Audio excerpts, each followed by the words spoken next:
Eastern African leaders have called for an immediate ceasefire in the Democratic Republic of Congo. At a summit in Burundi, leaders of 7 East African nations called for a truce in eastern regions of Congo. The rebel M23 group is fighting to take control of an area rich in minerals. Troops sent there by the DRC military, as well as the East African community, have failed to contain the conflict. And for more on this, we can talk to DW's Felix Maringa in Nairobi. Felix, regional leaders calling for a ceasefire. Is the M23 rebel group listening? Good afternoon. I don't think the M23 rebel group is listening because they were not in that particular meeting where a ceasefire was called.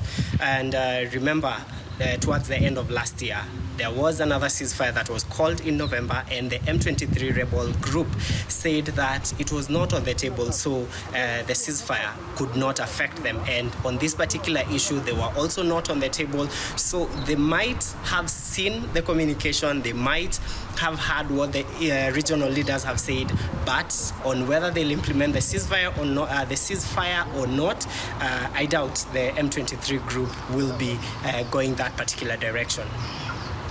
Felix, this conflict has been going on for a long time. What are some of the forces driving it? So first and foremost, the M23 rebel group came up as a result of the former CNDP, which ended its war in 2009, and on 23rd of March 2009 is when now the ceasefire was called for the former warring group, and they actually wrote an agreement that some of those former members who are warring the government would be involved in the Congo government, but they were not involved, and the leaders in Congo at that particular time did not live up to the expectations of the warring group. So they ended up regrouping as M23, and they've been fighting for resources, they've been fighting for identification, especially the Rwandan language-speaking group that is in Congo. And they are just calling for them to be identified, for them to be involved in government, for them to be involved in military.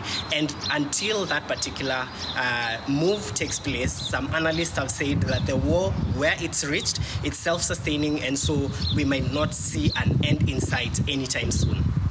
Felix Maringa in Nairobi, thanks so much.